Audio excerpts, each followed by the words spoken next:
Buenos días a todos, un gusto verlos. Ya estoy. Estamos nuevamente iniciando ya una semana más. Ahorita en este momento le voy a mandar aquí al chat, ¿sí? Un enlace. Este enlace es para la lista de asistencia. ¿Ok? Entonces, para que ustedes puedan ingresar en este momento y solo son dos preguntas. Su nombre completo. No me van a poner José Díaz, por ejemplo. Esos son mi segundo nombre y mi segundo apellido. No me van a poner José Díaz. Porque ustedes no saben quién es el licenciado José Díaz, pero sí saben quién es Orlando Varela. Entonces, póngame nombre completo. ¿Okay? Nombre completo y la fecha. Nada más en el caso de la fecha, presten atención que el formato es mes, día y año, obviamente. Entonces, mes 02-07. Para que vayan llenando esos datos ahorita.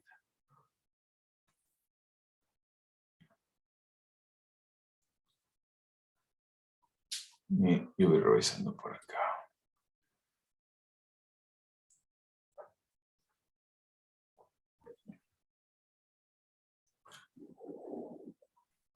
Ok, algunas personas me están poniendo julio del 2022.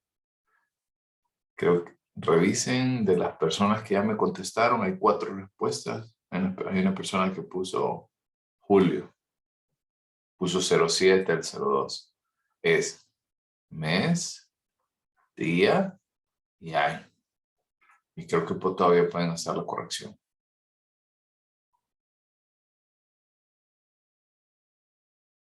¿O no? Estimado, ¿Sí? fíjese que el mismo formulario ya le da a uno el formato. Entonces Google solo deja como cuando vas a rellenar la fecha de nacimiento, deja seleccionar el día, mes y año. Entonces le aparece como 70222. Entonces por eso sale así. Bueno, voy a corregir a los que no, y voy a asegurarme mejor que... Me sale igual. De... Ok, bueno, déjenlo así.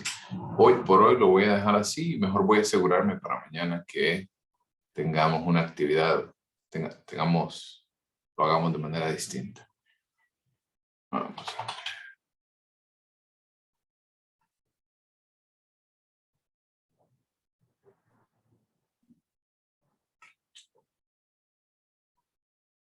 Pum, pum, pum.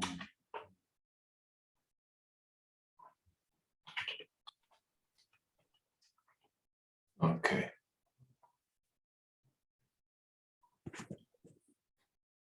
Ok, listo. Entonces, ok, por favor, solo le hacen falta 1 o 2 personas más, creo, para llenarlo y poder iniciar. Entonces, se lo envío nuevamente. Solo una vez deben de llenarlo, pero creo que hay algunas personas que se conectaron un poquito tarde.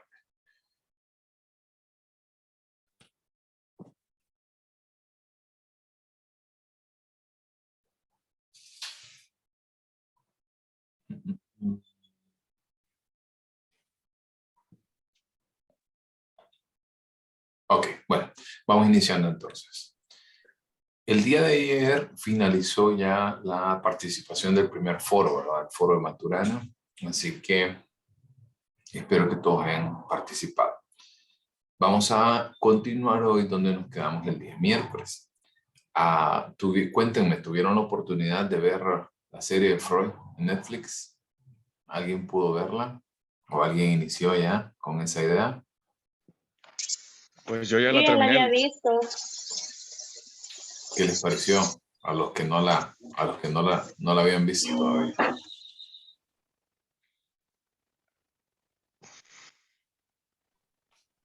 Bastante turbia, sinceramente.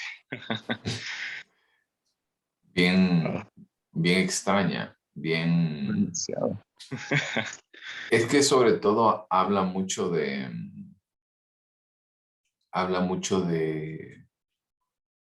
misticismo, espiritualismo, Entonces, es buena, la verdad. A mí me gustó mucho porque es como la parte que no le cuentan a ustedes.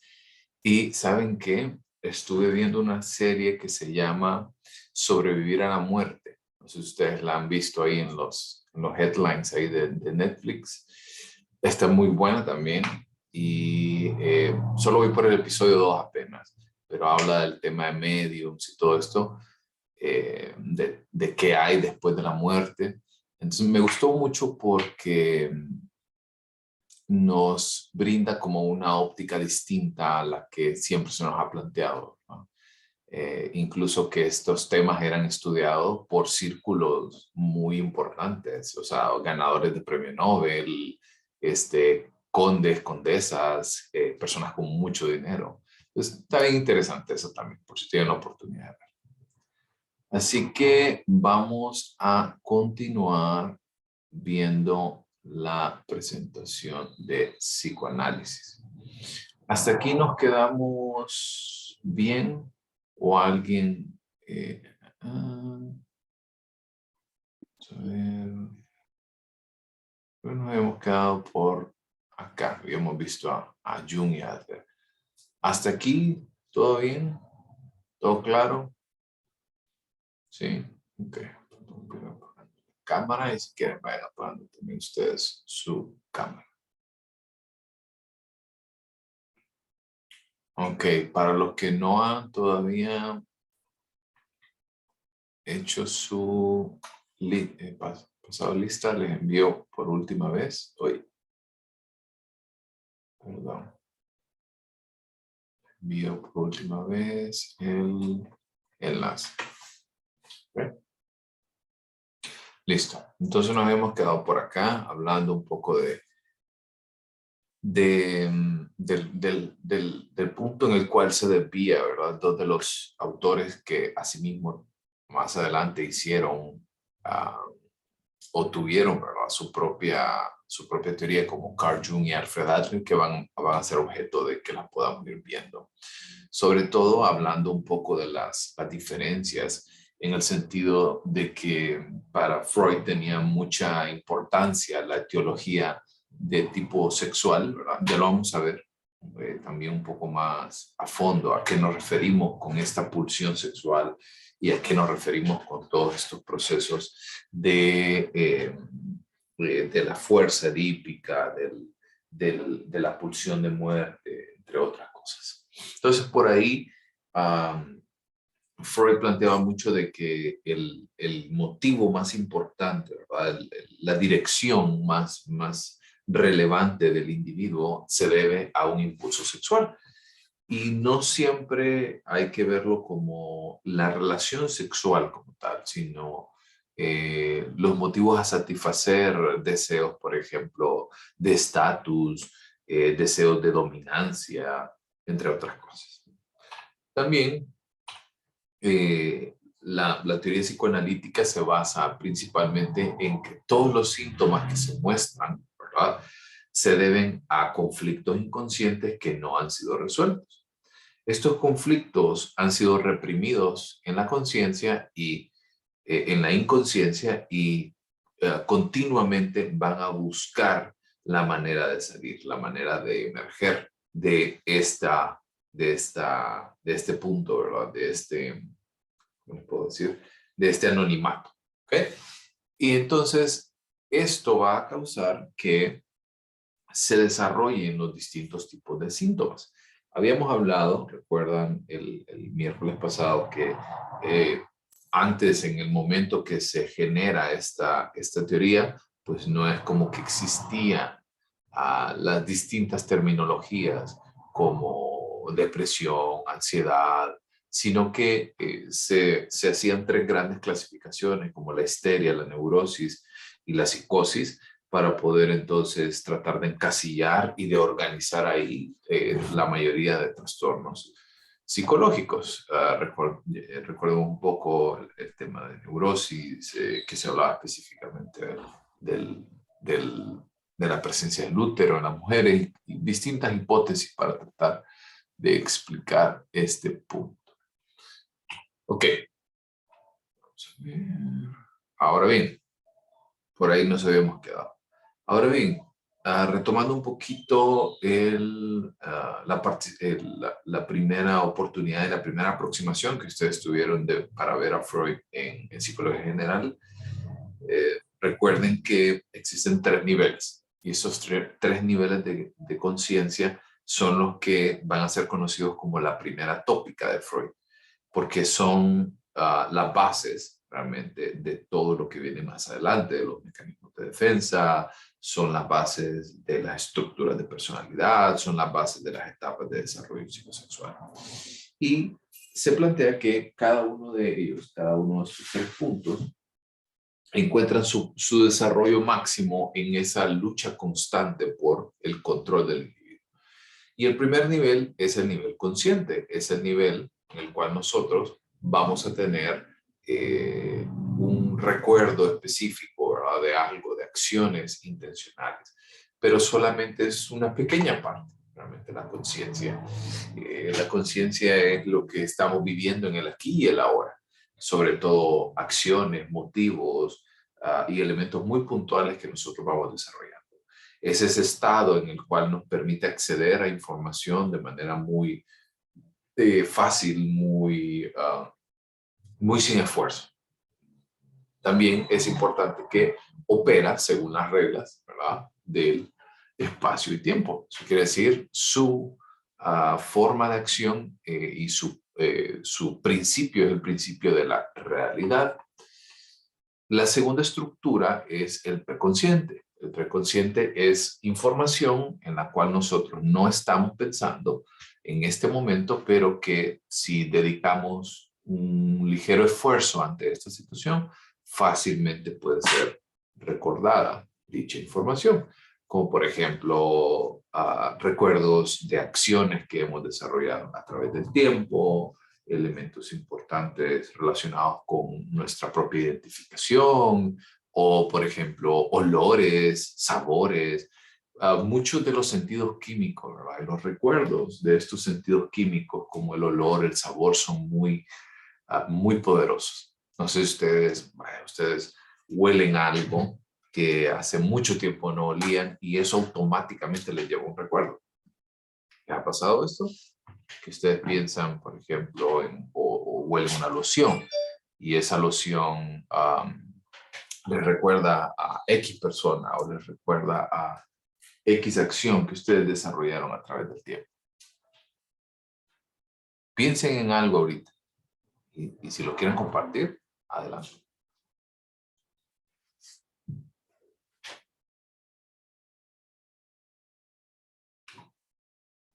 Mariana. Sí, licenciado, buenos días. Bueno, Días.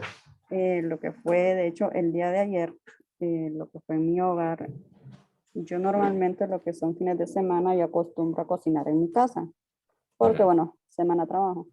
Y precisamente el día de ayer cuando yo le serví la comida a mi papá, él al ver y al sentir el olor de la comida, él me dijo que recordaba, de hecho, su infancia, cuando mi abuela le preparaba el mismo alimento. Excelente. Y ese tipo de recuerdos son los que son valiosos. Incluso les quiero dar como un tip que a mí me hubiera encantado que alguien me lo diera al inicio de la carrera. ¿Cuántos de ustedes estudian, utilizan, o a cuántos de ustedes, por ejemplo, les gustan las actividades como utilizar velas aromáticas mientras hacen una actividad? O, por ejemplo, quemadores, incienso. ¿Alguien de ustedes utiliza esto mientras estudia, mientras lee o mientras hace X actividad? Y si no lo hacen, permítanme compartirles esta experiencia, porque les voy a contar algo. Cuando usted une una experiencia sensorial, como el olor, el sabor o el sonido, por ejemplo, ustedes es más fácil que puedan recordar esa información cuando tengan de nuevo esta experiencia sensorial. Como por ejemplo, si yo uso, por ejemplo, un perfume de lavanda para estudiar, entonces, por ejemplo, yo voy a recordar entonces cuando vuelva a oler esta esencia de lavanda, probablemente se me va a hacer más fácil recordar esa información. ¿Está bien? Así que cuando vuelan o cuando estudien, por ahí pueden poner una vela aromática, no canción. Yo utilizo una playlist que es de música de la época barroca y me ayuda mucho a poder recordar, a poder ver, entender y sobre todo recordar. Eso es para mí importantísimo. ¿Ok? Y pasemos entonces al último nivel, al último punto, que es el inconsciente. En el caso del inconsciente se refiere a todos los procesos en los cuales nosotros como personas no nos damos cuenta que está ocurriendo. O sea, no nos damos cuenta que algo de esto está ocurriendo, porque todo esto opera dentro de un nivel que nosotros fácilmente no podemos acceder. Y este tipo de situaciones obviamente no nos permiten acceder a esta información porque este material, como hemos visto, ya entendemos que este material ha sido reprimido. Y al ser reprimido, obviamente no es fácil acceder ante él. ¿Ok? ¿Estamos bien hasta acá? ¿Qué tipo de información nosotros podemos encontrar al inconsciente?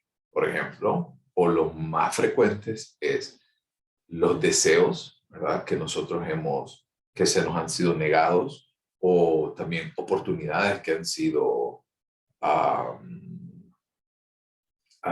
denegadas, truncadas o frustradas. También recuerdos traumáticos que nosotros hemos decidido olvidar.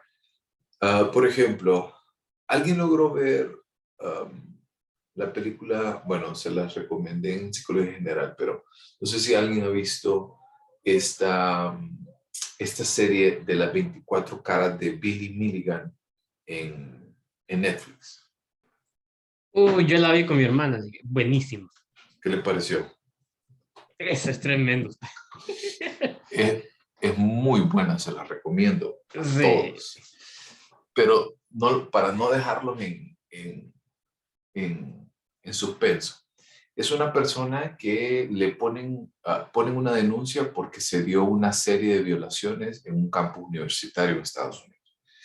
Y después de esto, pues dan con el paradero de la persona y resulta que cuando empiezan a evaluarlo, se dan cuenta que hay algo extraño, digamos, de alguna manera en él.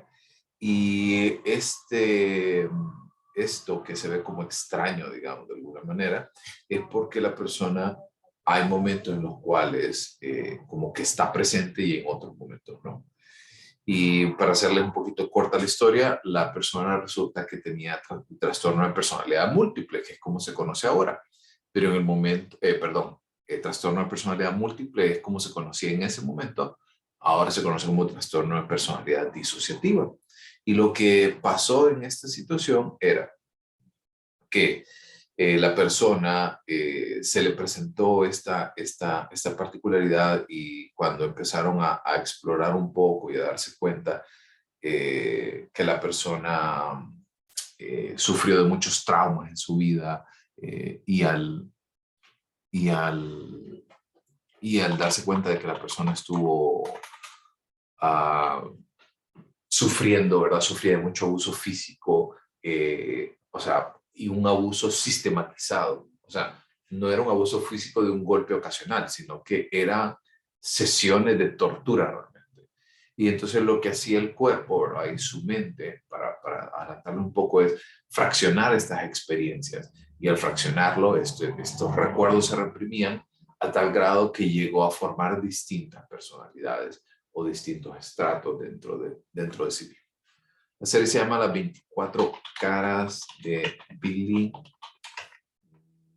Milligan. Creo que por ahí va una H intercalada, no estoy seguro. Nimai. Y me parece, no sé, bien interesante y fascinante también porque en el mismo documental decían más adelante que a consecuencia de eso salían personas con a veces 50 personalidades, otro con 100, otro con 200, no sé cuánto. ¿Usted cree que eso sea posible? Es que fíjense que por eso hay, es un tema bien interesante porque también se empieza a dar todos los alegatos, porque hay muchas personas que para no pagar por un crimen, por así decirlo, por no ir a una prisión estatal, alegaban, en inglés se le dice insanity, pero si usted lo traduce insanity es como locura. Realmente no es locura como tal, sino es como un trastorno mental. Y cuando alegaban este tipo de datos, obviamente la mayor parte de personas buscaban porque se reducían penas o, por ejemplo, se les enviaba a una institución mental, entonces las medidas eran como un poquito más fáciles de otra cosa.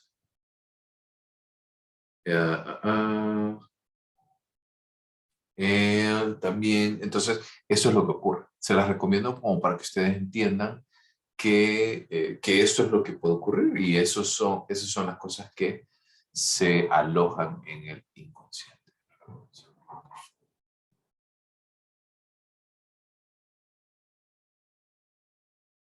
Ahora sí. Ok, entonces, eso es el tipo de material que nosotros vamos a tener, ¿verdad? En esta situación. También es importante que ustedes entiendan que hay muchos teóricos de la corriente freudiana que se llaman deseos negados porque negamos tenerlos. Y estos deseos negados o estos deseos reprimidos pueden ser impuestos por otra persona, pero también pueden ser negados por nosotros mismos. O sea, no quiero que piensen que esto es solo porque la gente me niega a mí de una posibilidad, sino porque también hay personas que realmente hacen esto bajo la idea de negarse a sí mismo la felicidad, porque consideran inconscientemente que no la merecen, por ejemplo, o consideran que no son merecedores de ciertas particularidades. Mariana dice por ahí una película similar que se llama Glass. Empezó con Split, bueno, empezó con una trilogía. Split fue la más famosa, creo, Fragmentado. Pero hay una antes que Bruce Willis es como un superhéroe y de ahí Glass es como cuando se unen esas líneas de tiempo. En lo particular no me gustó mucho ni Glass ni esa primera. Split fue la que más me gustó, pero se la recomiendo. Otilia, está interesante ese comentario. Si nos consigue el nombre de ese canal de YouTube sería bueno. También, imagínense que como una analogía de una casa, ¿sí? Entonces, hay muchas personas, ¿verdad? Cuando nosotros estamos limpiando, imagínense, los fines de semana que usualmente ocurre esto. Entonces, cuando estamos limpiando, ¿verdad? Sale basura y esa basura necesita ser, entonces, botada.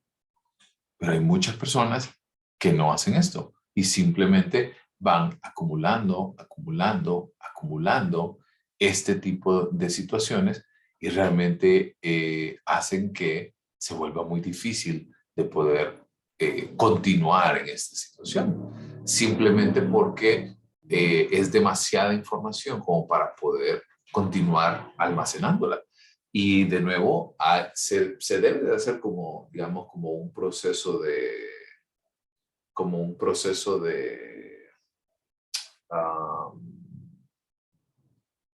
le puedo decir? De limpieza, por así decirlo.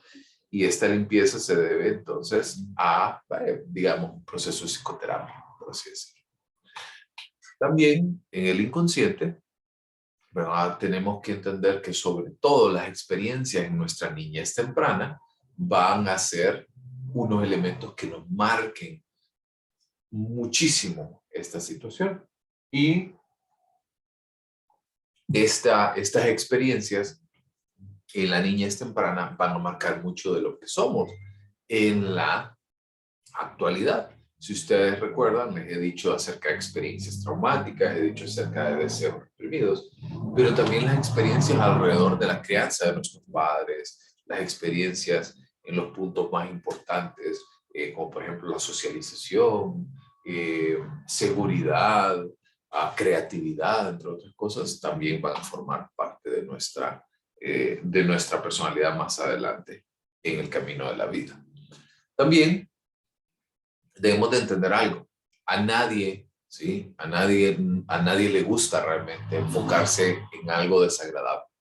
O sea, esa es una máxima, es un punto importante que ustedes deben reconocer.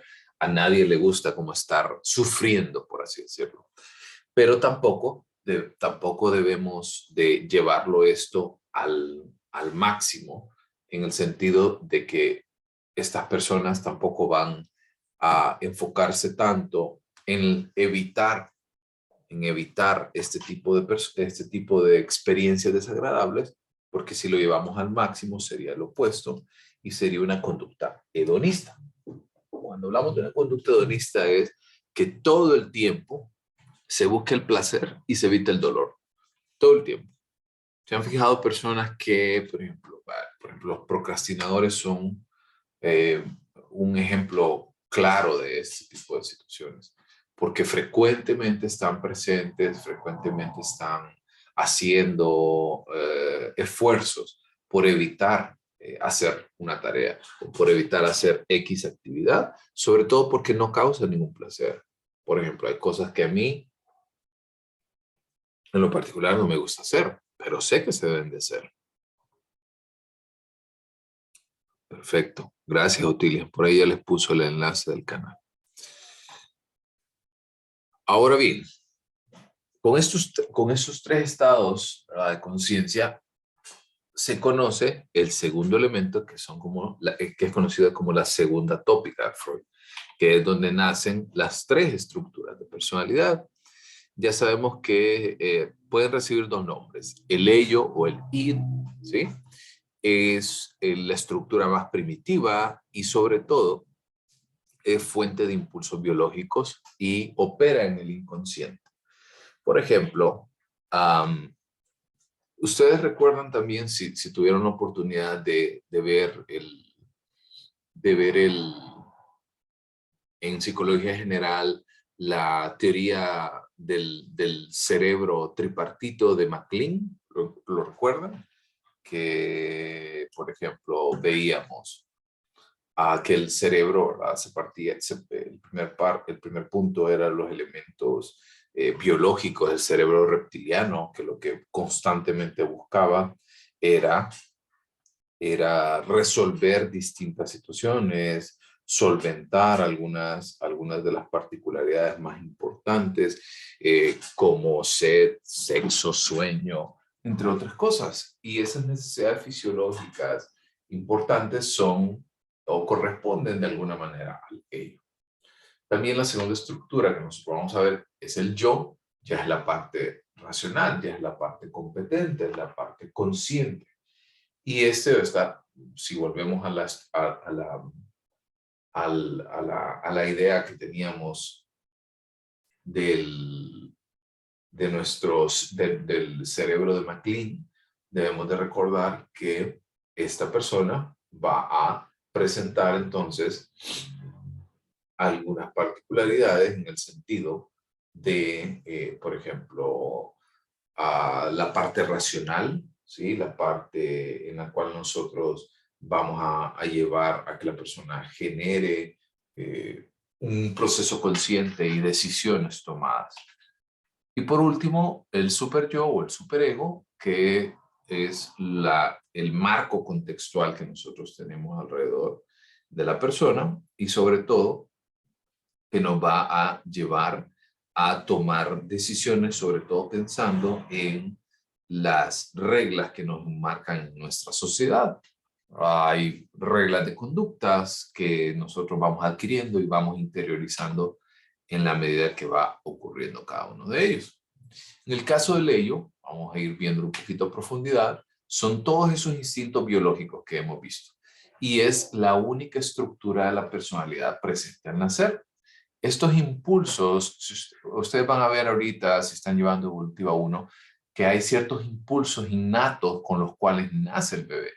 Si usted le acerca algo a la boca, sin importar lo que sea, el niño va a generar el reflejo de succión, por ejemplo. O si nosotros tenemos ya algunas particularidades como los reflejos, que ya son elementos, no son aprendidos, sino que son innatos, ya vienen como cargados de alguna manera en nuestro sistema. Funciona bajo el principio del placer. Veíamos hace poquito que el principio del placer es todo el tiempo buscarlo y evitar el dolor. Todo el tiempo tratar de encontrar esa parte o esa fuente hedonista. Asimismo, el objetivo principal es satisfacer sus deseos. Y de nuevo, los deseos no son deseos complejos. No son deseos como, si ustedes recuerdan la pirámide de Maslow, no son deseos de autorrealización. Son deseos fisiológicos, son deseos de seguridad que se encuentran en lo más profundo de las particularidades de cada uno de los individuos. Por otra parte, el yo, sabemos que es como el mediador, es la parte más lógica, es la parte más estructurada, porque es la que va a tener constante contacto con el mundo real. Como les digo, es como un operador, es como un moderador entre las estructuras, entre las tres estructuras. Y opera de acuerdo al principio de la realidad. El principio de la realidad plantea de que lo que nosotros vivimos y tenemos y hacemos es porque están muy asociados con lo que nosotros estamos desarrollando y con lo que nosotros vivimos. Por ende, entonces, es muy importante que entendamos que la parte del principio de realidad es por donde realmente nosotros nos deberíamos de regir. El yo tiene la ventaja que puede retrasar la gratificación y puede planear. A diferencia del ello, que es como un niño en un supermercado tirándose al piso, haciendo una rabieta para que se le complazca algo, el yo es distinto. El yo puede planificar, el yo puede... el retraso de la gratificación incluso es uno de los temas más importantes. Por ahí hay un test que se los recomiendo para que ustedes lo puedan ver. Pueden poner en YouTube el marshmallow test. Así el marshmallow como malvavisco. Aquí le dicen marshmallow, ¿eh? Porque Honduras es súper agringado. Y entonces, marshmallow test, y pueden ver, por ejemplo, que hay niños que pueden retrasar la gratificación porque se les pone en un lugar controlado, se les da un marshmallow y se les dice de que si ellos se aguantan hasta que vuelva el científico, les van a dar otro marshmallow. O sea, hay niños que no, que sucumben y rápidamente se comen el marshmallow. Hay otros que luchan, pelean, entre otras cosas. Porque ese retraso de la gratificación es una habilidad muy importante del yo. Y por otra parte, el super yo tiene más bien la particularidad de ser muy estricto, ¿verdad? Es como la moralidad, es como si viéramos aquella típica imagen, ¿verdad? De un personaje que en un hombro tiene un angelito y en otro hombro tiene un diablito, y el angelito es el super yo, el diablito es el ello y el personaje es yo. Porque el super yo es lo que siempre nos va a recordar constantemente todos aquellos modelos de conducta que nosotros hemos ido interiorizando, que nosotros hemos ido comprendiendo, y sobre todo son elementos de inhibiciones de nuestra personalidad. ¿Nimai? ¿Qué se refiere exactamente con eso de inhibición de la personalidad, o sea, como que por el hecho de cumplir los deberes morales, o sea, deja de ser como es, algo así. Sí, por ejemplo, vaya, vaya. Ahorita todos andamos, estoy seguro que todos, o la mayoría, o por ahí algunos de repente que tienen, que de repente están recibiendo clases en su trabajo, en otro lugar, que ya hace mucho rato se levantaron, pues ya andan cambiados, pantalón o jean, qué sé yo, y zapatos. Pero la otra gran mayoría están bien arropados, o en shorts, o en un buzo, o en la pijama de dormir, calcetas, en chanclas, qué sé yo. Entonces, por ejemplo, si nosotros pensáramos en ir así, como estamos ahorita, a la universidad sería como ilógico, ¿verdad? Porque obviamente nadie va de chancletas y buzo, ¿cierto? Pero realmente nadie nos prohíbe hacerlo de esta manera. Hay algunos reglamentos y algunos códigos de conducta, ¿verdad? Y de vestimenta, pero nadie le dice que no vaya de buzo y chanclas, ¿cierto? Simplemente usted lo hace porque cree que es lo apropiado, ir de jeans, ir de tenis, ir de zapatos. Porque eso representa que nosotros nos inhibamos de hacer algo. Inhibir es como evitar hacer algo. Inhibir es como privarse de alguna manera de hacer ciertas actividades. Y a eso se refiere el super yo, porque eso es al final lo importante de esta estructura, que va a evitar que nosotros hagamos ciertas acciones, sobre todo que vayan en contra de la moralidad, en contra de las reglas, en contra de la ética, de los valores. ¿Sí se entiende? Sí, Lee, muchas gracias. Perfecto. Por ejemplo, pensemos aplicándolo a nuestra realidad. A mí me encantaría que nosotros tuviéramos más políticos con un super yo más fuerte, ¿no? No que se hayan robado todos los millones que se robaron en tantas cosas, o la conducta moral que han tenido en muchas situaciones, por ejemplo. También tiene una particularidad el super yo que puede generar un sentimiento de culpa cuando nosotros actuamos en contra de estas reglas. Que conste, hay un momento en el cual, ¿verdad? Esta generación de culpa está frecuente, pero hay momentos también en los cuales el individuo constantemente hace esta conducta o constantemente desarrolla este tipo de actividades que simplemente se vuelve desensibilizado ante esta experiencia y simplemente ya no genera culpa después. Se han fijado, por ejemplo, que hay personas que causan malestares en algún momento, pero hay también algunos otros momentos que ya después de un momento simplemente ya no genera ningún tipo de culpabilidad. ¿Sí? Y esto es cuando constantemente hacemos este tipo de acciones. ¿Vamos? ¿Muy bien? Sí, licenciado. Perfecto. Ok. También el super yo, al igual que las demás estructuras, se van a ir formando en los primeros años de vida. De nuevo, depende mucho, ¿verdad?, de la forma y de la particularidad que tenga cada individuo. ¿Sí? Y sobre todo del ambiente. El ambiente cómo restringe a ese individuo. En Evolutiva 1 ustedes van a ver las etapas del desarrollo moral según Lawrence Kohlberg, pero para adelantarle un poquito, hay 3 etapas. Hay una etapa que se denomina como preconvencional, que el individuo hace caso a las restricciones de la persona, ¿verdad?, de su padre, madre o de las autoridades. La etapa convencional, que es cuando ya el individuo es capaz de autorregularse.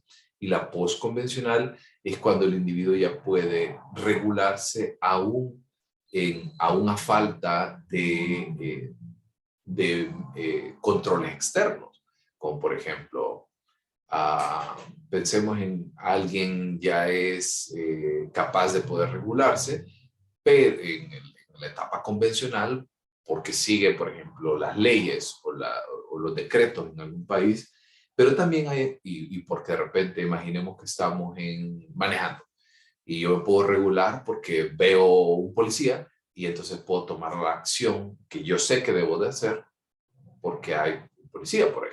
Entonces, quizás no es que me obliga a hacerlo, pero lo hago en este sentido.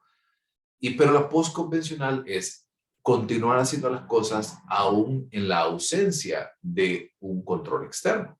Como por ejemplo, volviendo al ejemplo de nuestros flamantes políticos, personas que de repente igual continúan robando en ausencia o en control o aún en presencia de controles externos, que ahí es donde nosotros deberíamos de pensar de que ese tipo de habilidad no se desarrolló en esas personas.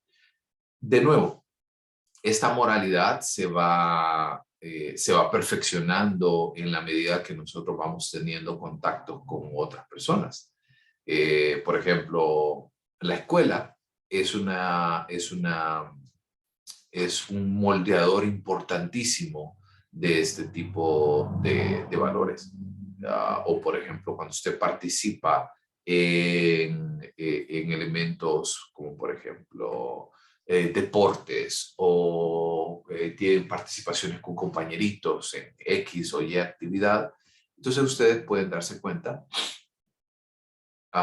que las personas obviamente deben de tomar en consideración que las personas, en la medida que son expuestas ante la sociedad, hay algunas personas que definitivamente no tienen esa oportunidad y no pueden entonces aprender estos reglamentos y estas ideas de moralidad y conducta.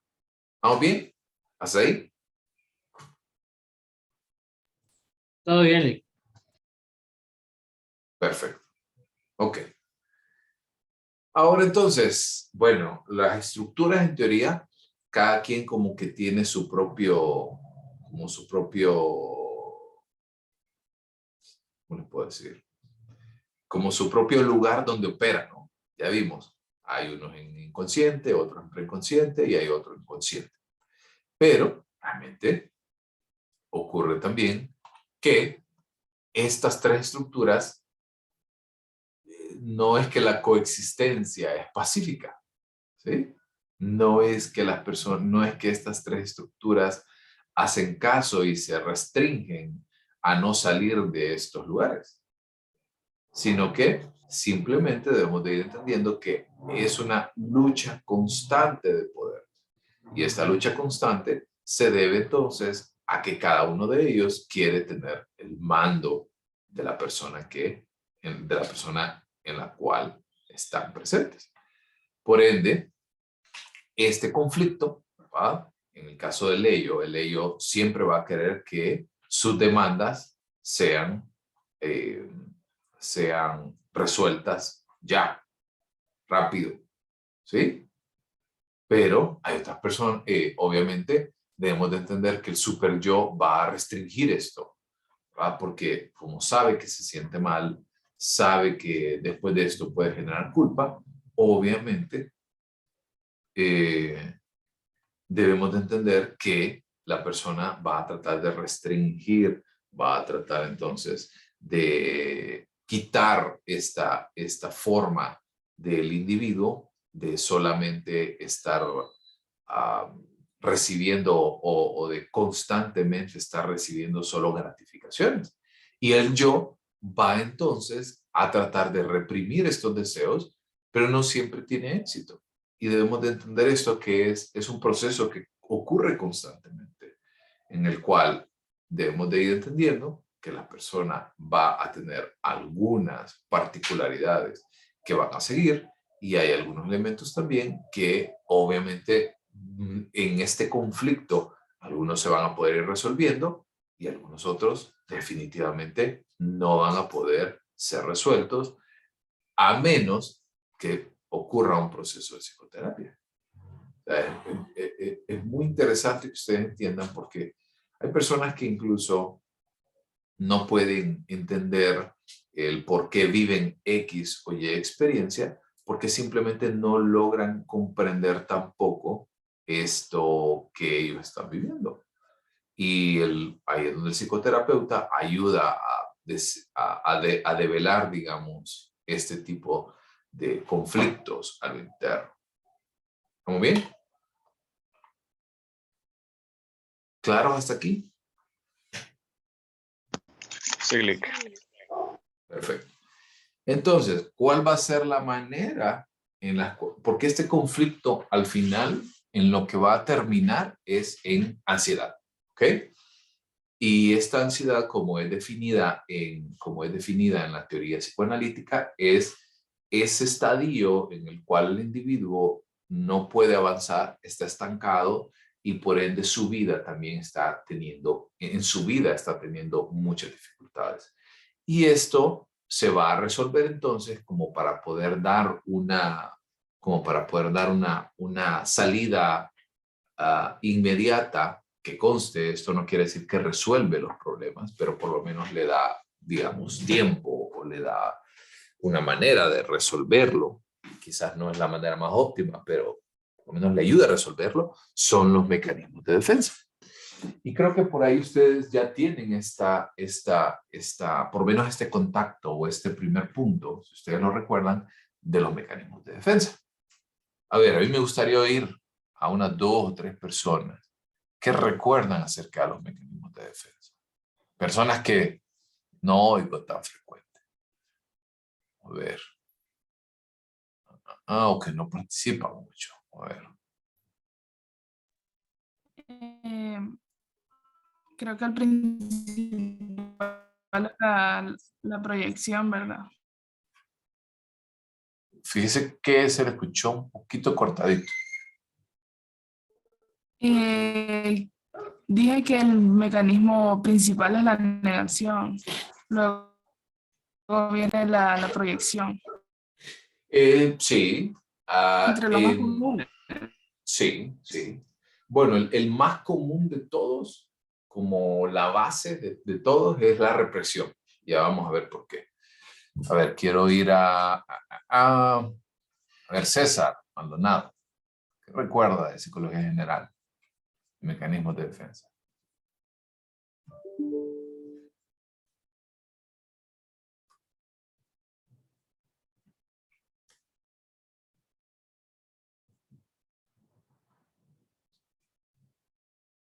O Dixia Hueso.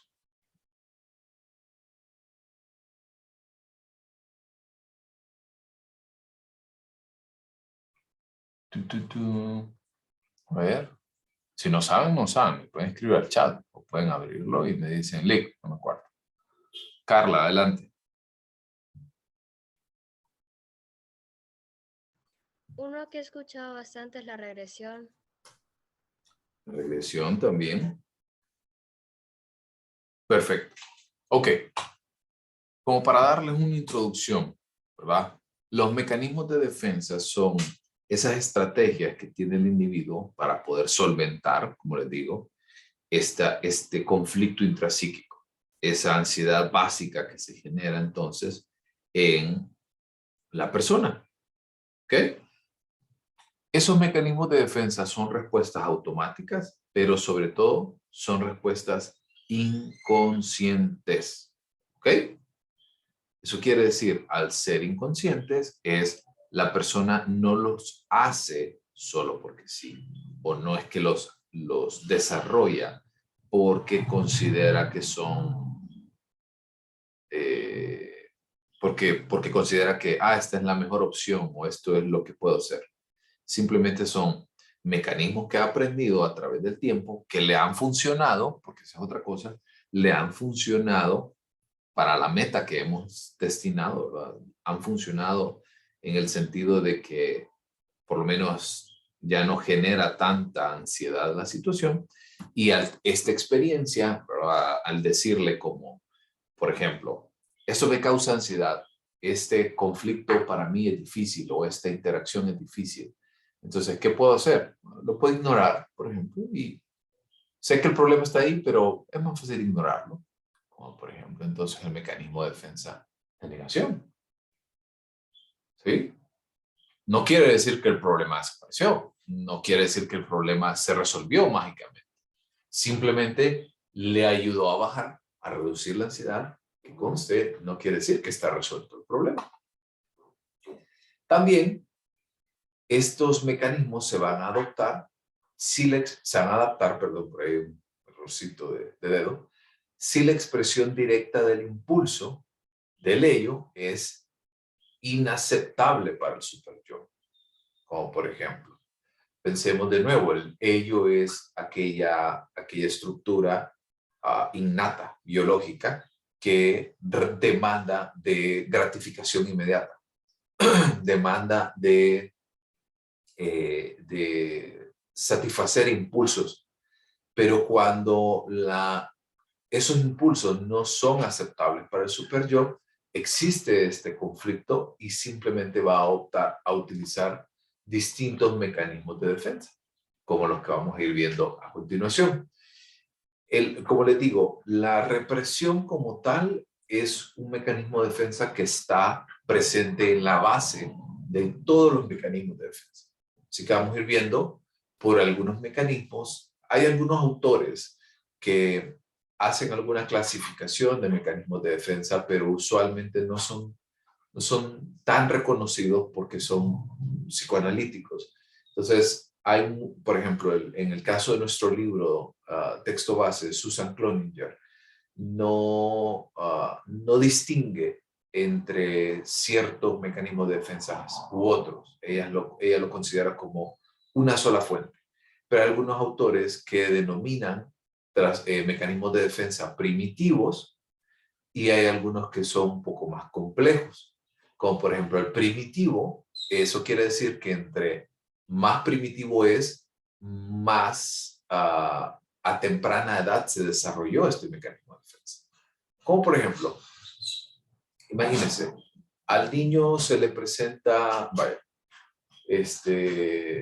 al niño se le presenta una situación que genera ansiedad. Lo más fácil para el niño es negarlo. Como por ejemplo, rompió, qué sé yo, un florero, o rompió algo, o quebró algo en casa. Y cuando la gente pregunta, y el padre pregunta, o la madre pregunta, ¿quién lo hizo? No, nadie. Nadie lo hizo, nadie lo quebró. Y este tipo de mecanismos de defensa simplemente lo que hacen es ponerle como un parche temporal, y esto va a hacer entonces que la persona simplemente diga, no pasó, aunque estemos viendo que sí ocurre. ¿Okay? Entonces, perdón, adelante. Sí, licenciado. Ahorita estaba recordando de que mi hijo de 3 años, a veces yo le estoy viendo que hace ciertas cosas y le digo yo, ajá, ¿y quién fue? Le digo. Entonces viene y me dice, no, mamá, yo no sé, me dice. Y él ve que yo lo estoy mirando, que él fue. O si no, yo no lo estoy viendo, pero yo sé que es el único que está en cierto lugar, en cierto espacio de la casa. Me dice, no, mamá, fue, o sea, el fantasma, me dice. Sí. Entonces, sí, tiene razón en lo que usted estaba diciendo. Yo creo que, y quiero decirles que conste, esto no es, gracias Dulce por compartirnos, pero esto no solo es de los niños, esto ocurre en adultos. O sea, al negar la responsabilidad, obviamente, lo que hacen es traer calma, digamos, ante esta situación, y el individuo, hay factores obvios, o sea, es obvio, no hay tela de duda de que existe la acción o la inacción que se está viviendo, y simplemente tratan esto como si no existe, como si no fuera real. Y la negación, entonces, es muy importante que lo veamos desde este punto de vista, porque entre más primitivo es, entre más infantil es el mecanismo de defensa, es menos lógico. ¿Ok? Como por ejemplo, hay personas que, vaya, por ejemplo, el fumar, todo el mundo sabe que provoca cáncer. ¿Sí? O sea, todo el mundo sabe que la industria tabacalera es un monstruo multimillonario. Pero simplemente hay personas que deciden verle como el lado amable, digamos, de este tema. Y simplemente continúan haciéndolo porque sí, porque me causa placer, porque me ayuda a la digestión, porque me relaja, porque lo hago social. Pero al hacerlo también niego automáticamente el otro hecho. O, por ejemplo, usted sabe, un caso más frecuente con el tema de consumo de sustancias, y no quiero decir drogas o alcohol, simplemente, por ejemplo, hay personas diabéticas, por ejemplo, que saben que no deben de comer ciertos alimentos y lo hacen. ¿Sí o no? O usted sabe que no debe de hacer algo, pero dice, ay, lo voy a hacer, pero, ay, y trata de negar esa realidad. Vamos a ver más adelante también esa justificación, ¿verdad? Como dicen algunos, como por ejemplo, no que solo es una vez al año no hace daño. Ya lo vamos a ir viendo, este tipo de experiencias. Dulce, adelante. Sí, como cuando dicen, es mejor pedir perdón a pedir permiso. Sí, ya, de nuevo, esta justificación no es negación exactamente, pero va muy de la mano. Dice por ahí Ninochka, que está en negación, debería dejar el pan dulce, pero no lo hago totalmente. Y esto ocurre muy frecuentemente. Ok.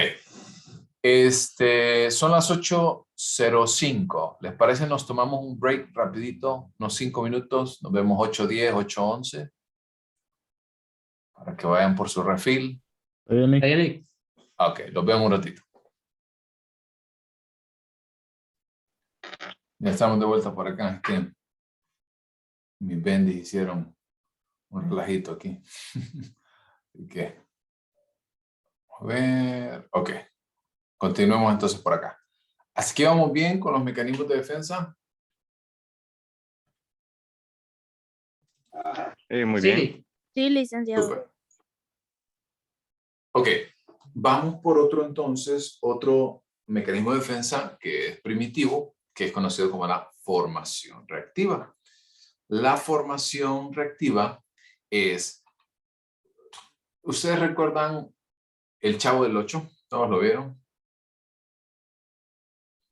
Sí, claro que sí. sí. ¿Ustedes recuerdan cuando venía Kiko y le decía, ¿querés paleta? ¡Ah! Sí. Ah, pues no te voy a dar. Ah, pues todo el mundo ni quería. ¿De acuerdo?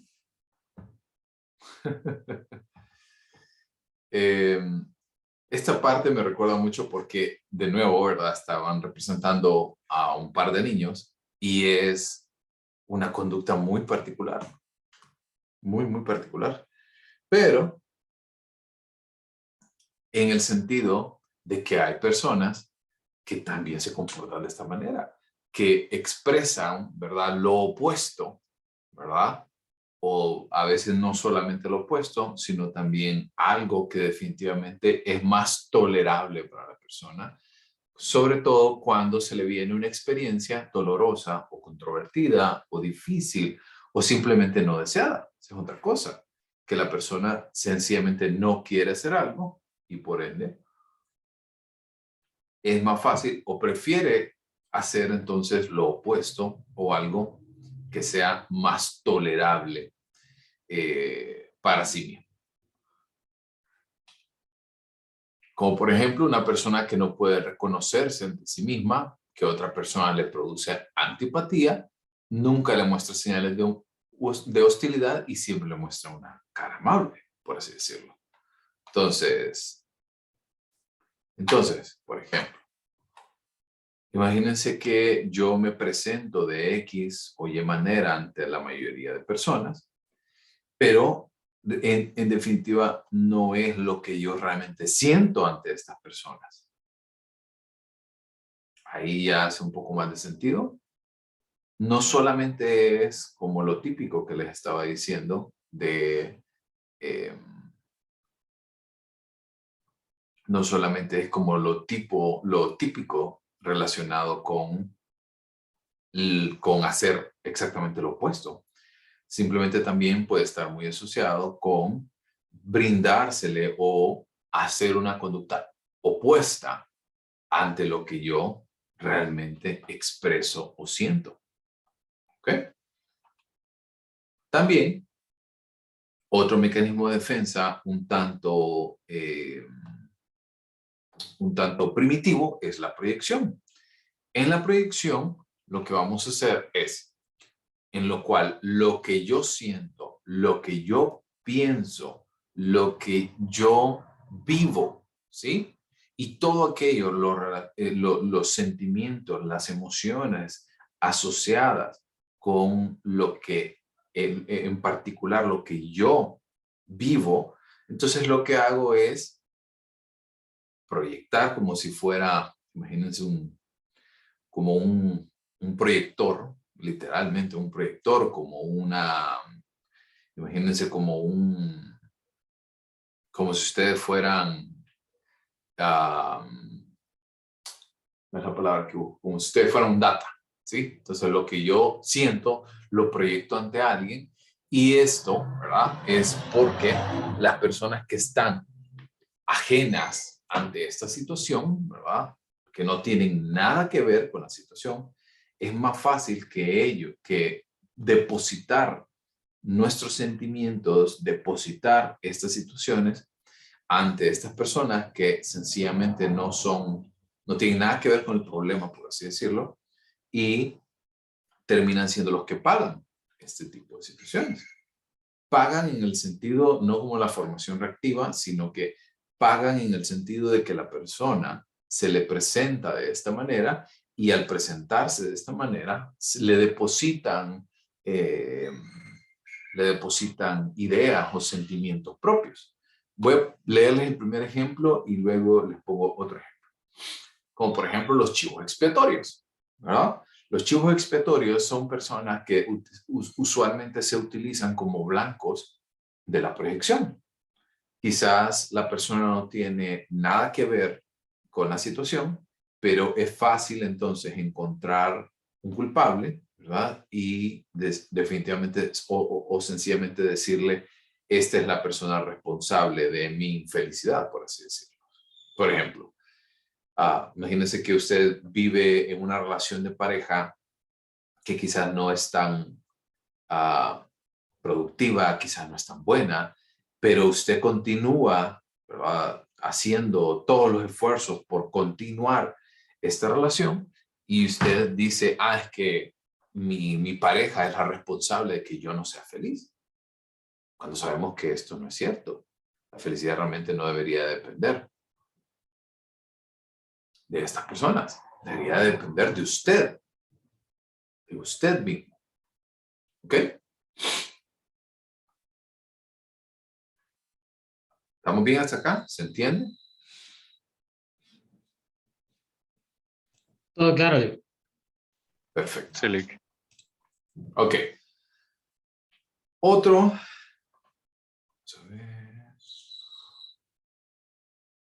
mecanismo de defensa muy particular es el desplazamiento. También el desplazamiento es muy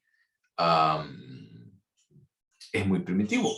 Y el desplazamiento se entiende entonces como cuando nosotros, ¿verdad?, tenemos un sentimiento, una sensación, una idea, una lógica de cómo nosotros nos sentimos, pero nosotros necesitamos desviar este sentimiento que nos ha causado la persona y lo dirigimos ante otra persona, ¿verdad?, que no tiene nada que ver con este hecho. De los ejemplos más frecuentes que nos podemos encontrar. Alguien en su trabajo tiene un problema en casa, ¿sí? Y imaginemos que le regañan, ¿verdad? Por X o Y motivo, y entonces puede volver a casa y sin razón aparente puede discutir con su pareja, puede tener problemas con sus hijos, hasta con sus mascotas en muchas ocasiones. Entonces, ese es como el elemento más clásico, digamos, por así decirlo, que la persona va a depositar esas frustraciones, esa manera de sentirse con una persona que no tiene una conexión directa, sino que tiene, ¿verdad? Como si lo viéramos como en una situación de mando, digamos, una persona que está como abajo del mando, por así decirlo, que usualmente son hijos, que usualmente es un supervisor distinto o de repente es un empleado que está abajo de la cadena. ¿Okay? También, en el caso de la identificación, es, por así decirlo, la contraparte de la proyección. Si en la proyección nosotros colocábamos nuestros sentimientos, nuestras emociones en otras personas, ¿sí? En otros individuos, aquí hacemos lo opuesto. Aquí lo que otras personas sienten, lo que otras personas piensan, nosotros los asumimos como si fueran propios, como si fueran más bien, entonces, creación o generación de nosotros mismos, cuando realmente no es así. Por ejemplo, una persona deprimida, digamos, puede incorporar actitudes, por ejemplo, y las simpatías de otra persona, y así esta otra persona tiene entonces, si tiene antipatía hacia algo determinado, el deprimido también va a sentir antipatía hacia esa persona determinada. Esto, la identificación ocurre muy frecuentemente cuando está ese contacto, ¿verdad? Ese espacio entre cada uno de los individuos, entre personas que tienen mucha cercanía. Piensen ustedes, por ejemplo, en sus amigos. Usted quizás de repente no le disgusta X o Y actividad, pero como a su amigo o a su amiga sí le frustra o sí le disgusta, digamos, esta situación, entonces también usted hace exactamente eso. ¿Sí? ¿Estamos bien hasta acá? ¿Se entiende? Lick, Díganme. este también se podría aplicar para cuando se dice que suda calenturas ajenas. Sí, digamos. Creo que tal vez más allá de ser como una situación aislada, son más como valores, actitudes y ese tipo de cosas. Pero igual aplica. Adelante, Timay. Lick, todos estos mecanismos de defensa siguen siendo parte de la teoría de Freud o ya es aparte de eso. No, todo esto es de Freud. Ah, check. Súper. Gracias. Aunque interesante, les quiero comentar que realmente quien le termina de dar como una pulida, digamos, a esta situación fue su hija, fue Anna Freud. Ok. Otro mecanismo de defensa que se denomina aislamiento está relacionado con la privación que hace el individuo, ¿verdad? Pero no solamente es aislamiento físico, sino que también es muy frecuente el aislamiento en la separación de lo que causa dolor, ¿sí? O lo que puede causar también algunas otras cosas, afecto, odio o distintos sentimientos, e intentamos de alguna manera separar esta experiencia, y realmente es difícil porque hay muchas experiencias que van a estar asociadas con los recuerdos o las vivencias como tal. O sea, pensemos en una relación, por ejemplo, una relación. Una relación tiene momentos buenos, momentos malos, ¿sí? Entonces, pero hay personas que tratan de quedarse solo con lo bueno y obviar lo malo. o viceversa. Hay personas que, por ejemplo, consideran que de repente su vida fue impactada de manera negativa por la relación que tuvieron, pero también dejan de lado que las personas, que lo que sea que usted haya vivido, también esa persona tuvo un impacto en su vida, positivo o negativo, como les digo.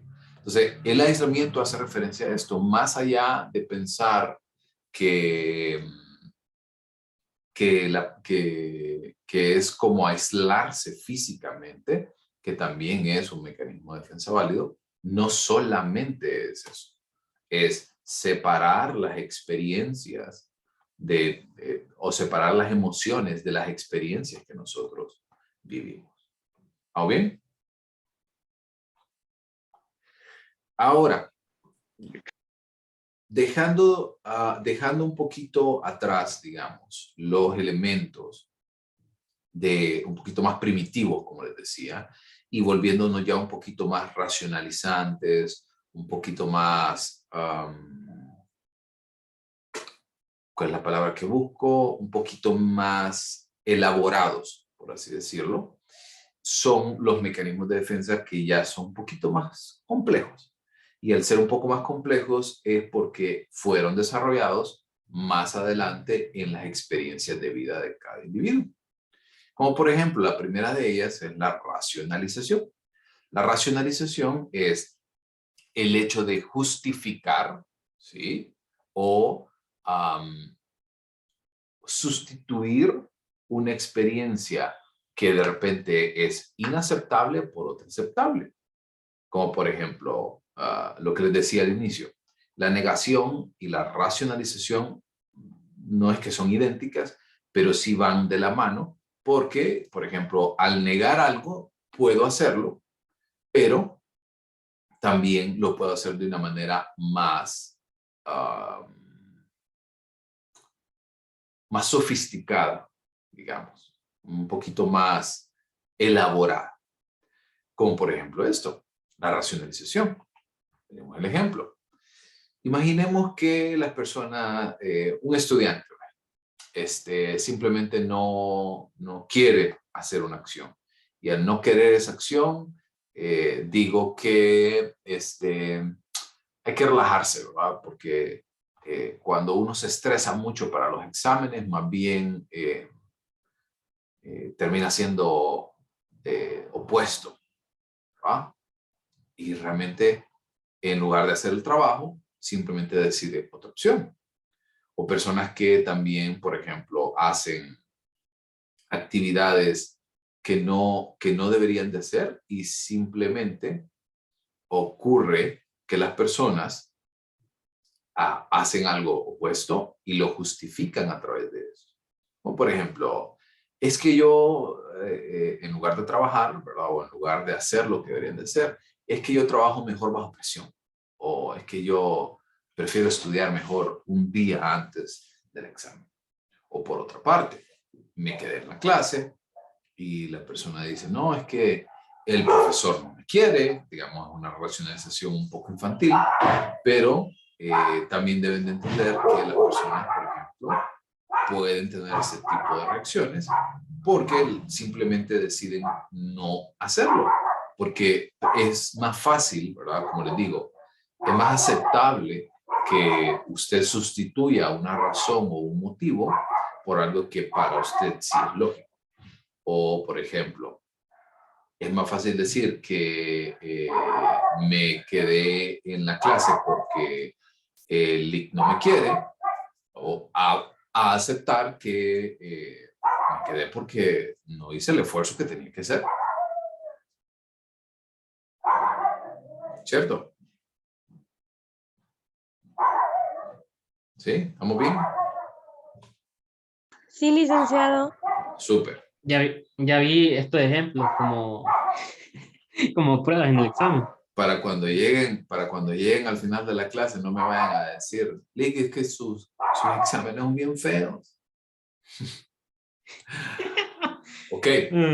O por ejemplo, hay otra parte que se llama la intelectualización. Es muy parecida a la racionalización, pero vamos a ver que en el caso de la intelectualización previene un reconocimiento claro, sin distorsiones, de un impulso a través de una explicación excesiva o distorsionada. En este caso, el ejemplo, una persona, por ejemplo, que tiene una obesidad clara, una obesidad marcada, por ejemplo, y dice, no, es que necesito comer porque estoy deficiente en hierro, o estoy deficiente en tal, ¿verdad? O necesito comer X o Y porque estoy porque estoy muy delgado, porque la gente cree que estoy muy delgado, cuando no es así. ¿Ok? En este sentido es un poquito más internalizado, porque sobre todo son excusas que nosotros nos ponemos a nosotros mismos. Generalmente, en el caso de la intelectualización, casi no involucra la participación de otra persona, porque lo que hace el individuo es tratar de explicarse a sí mismo, porque al final somos nosotros mismos los que tenemos como una explicación, o como que nos debemos una explicación. ¿Se han fijado? O una justificación para lo que nosotros hacemos. ¿Sí? A ver, dos manos levantadas. Como a Ninoska y después a Animai. Adelante. Hola, Lick. Fíjese que yo, bueno, según lo que escucho, estoy pensando en una persona. Ah, Tengo un ejemplo. sí. Mi esposo es analista de sistemas. Mm. Me he fijado mucho que él procrastina bastante y al momento de entregar un trabajo puede pasar un día, 2 días trabajando, pero día y noche sin parar. Y le digo, ¿por qué no haces tu trabajo de a poco y no te matas al final? Y quedas capaz y después te queda tiempo. No me dice, es que esa es mi forma de trabajar. Y él entrega su trabajo completo al tiempo que se lo piden, pero le gusta estar en ese correr al final de tener que entregar un trabajo, todo porque no, como que no le da el ánimo de trabajarlo antes de la fecha de entrega. Entonces digo, yo soy muy diferente en ese sentido. Yo tengo algo pendiente y ya estoy a la carrera y prefiero entregar antes de tiempo. Sí. Pero él no es así. Dice, es que nosotros los analistas, me dice, nosotros entregamos un tiempo establecido al cliente. Que yo lo puedo sacar antes, me dice. Pues esa es mi habilidad, me dice. Sí, y vaya, por ejemplo, hay muchas, no solo ellos, hay muchas profesiones que son creativos, digamos, de alguna manera. Diseñadores gráficos, por ejemplo, también tienen ese mismo tipo de conducta. Porque al final es como que dicen que eso les da un poco más de creatividad, digamos, por decirlo de alguna manera. Sí, y dice, pues yo le di un tiempo de entrega al cliente y pues ese tiempo se lo voy a dar. Pero sí, Exacto. o sea, es algo que me he fijado bastante y le he dicho, ¿por qué no lo trabajas desde antes? Y le gusta estar a la carrera al final. Ujú. Totalmente. Viene siendo parte del ejemplo. Sí, sobre todo porque hay una justificación propia, de nuevo, ¿verdad? Porque yo trabajo mejor así, ¿verdad? Yo trabajo mejor bajo presión, yo soy más eficiente así, o los mismos estudiantes también hacen eso. Prefiero sentir esa presión y así lo hacen la mayoría. Gracias, Dinoska. Y si quieren vamos encendiendo su cámara porque con el comentario de Nimai vamos a ir cerrando la clase por hoy. Adelante, Nimai. Lick, Yo cuando, ahorita que lo mencioné, este mecanismo de defensa, no sé por qué, y no sé si, bueno, creo que sería un buen ejemplo, pero no sé si explicaría en su totalidad porque estas personas piensan que sí le funciona. En el caso de este tipo de personas que salió en la pandemia, ¿verdad? Los que toman ivermectina, los que el dióxido de cloro, porque esta gente justifica que cuando ellos lo toman sí se sienten mejor. Y le digo que no sé si aplicaría del todo, porque para ellos sí, sí realmente funciona. Mientras que Sí, para como el ejemplo que puso, las personas que sí tienen sobrepeso son conscientes de que por más que sigan comiendo, les sigue haciendo daño, pero ellos justifican el seguir comiendo. Entonces, estas personas me vienen a la cabeza ahorita y también otras que toman, digamos, cuando se trata también de la alimentación, bajar de peso y todas estas cuestiones, ujú, las que toman Herbalife, vaya, que puede, o sea, son todas esas productos que tiene esta marca y que en cierto modo la marca le promete que, ay, que va a tener mejor peso y toda esta cuestión y que como le digo, al final se lo creen, pero realmente hay evidencia de que eso no sí, es bueno. Y las no, mismas ya. personas incluso, no sé, a veces me da la sensación de que hasta ellos incluso muchas veces dudan. Entonces, y yo le digo porque conozco a gente. Ujú, Entonces, sí, esos son los que me vienen a la cabeza, no sé si aplicarían totalmente. del todo, ¿sí? Sí, exactamente, porque la intelectualización es eso, es como una justificación detrás de lo que se va haciendo en muchas ocasiones. Así que por ahí vamos. Súper. Ok, doy una pausa ahorita porque todavía nos quedan como 4 o 5 mecanismos más para terminar de ver el próximo miércoles, ¿ok? Para que nosotros vayamos avanzando en estas actividades. También voy a ir habilitando algunas cosas porque va a haber una participación antes de que termine el foro Unidad 1. Hay un foro más acerca de psicoanálisis. Este se va a desarrollar hasta que veamos a Carl Jung, a Alfred Adler, a Eric Erikson. Eso quiere decir que se va a llenar hasta la segunda unidad.